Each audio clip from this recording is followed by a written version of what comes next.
মানিকগঞ্জের ঘিওল উপজেলার পায়লা ইউনিয়নে বিএনপির ভারপ্রাপ্ত চেয়ারম্যান তারেক রহমান ঘোষিত রাষ্ট্রকাঠামো মোতায়েন ৩১ দফা প্রচারণা ও পথসভা অনুষ্ঠিত হয়েছে।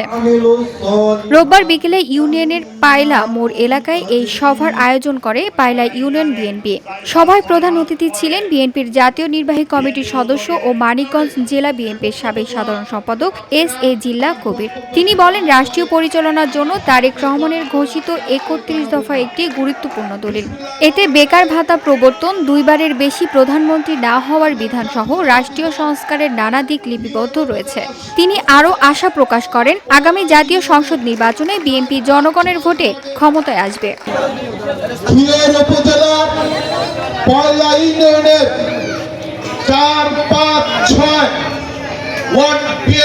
উদ্যোগে আজকে মহান বিপ্লবী তারেক রহমানের রাষ্ট্র কাঠামো মেরামতের ৩১ দফা প্রচারণার পথসভায় ৩১ দফা। পথসভায় বিশেষ অতিথি হিসেবে উপস্থিত ছিলেন জেলা যুবদলের আহ্বায়ক কাজী মোস্তাক হোসেন টিপু, ঘিওর উপজেলা বিএনপির সভাপতি মীর মানিকুজ্জামান মানিক সহ বিভিন্ন ইউনিয়ন ও ওয়ার্ড পর্যায়ের বিএনপি ও অঙ্গ সংগঠনের নেতৃবৃন্দ। বক্তব্য শেষে এস.এ. জিল্লা কবির উপস্থিত জনসাধারণের হাতে ৩১ দফার লিফলেট বিতরণ করেন এবং আসন্ন নির্বাচনে ধানের শীষ প্রতীকে সমর্থন কামনা করেন। VOD Bangla news desk.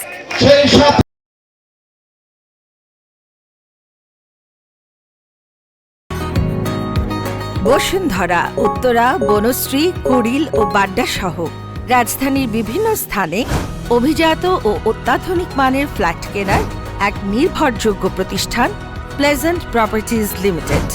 তাই আপনার স্বপ্নের আবাসনের জন্য আজই যোগাযোগ করুন। Pleasant Properties Limited, where destiny matches eventually.